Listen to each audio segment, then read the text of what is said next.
Yun, may mga malalaking tao daw, including lawmakers, ang engaged sa online gambling operation.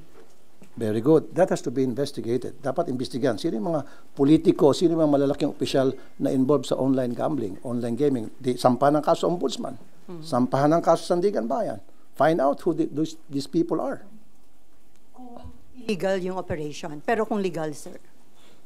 Kahit na sabihin natin legal, dapat ang mga politiko ay nagsisilbi sa taong bayan. Ang pangit naman yung kanilang pinagsisilbihan, yun yung tinatamaan ng kanilang negosyo o yung kanilang involvement, yun yung nasisira yung pamilya. Yun yung nawawasak yung pamilya dahil nalululong sa sugal. Sobrang lala na. Something has to be done.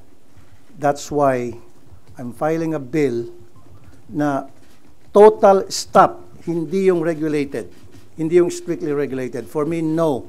It has to stop. Grabe na. Kailan tayo titigil kung bagsak na ang ating bansa, ang ating lipunan?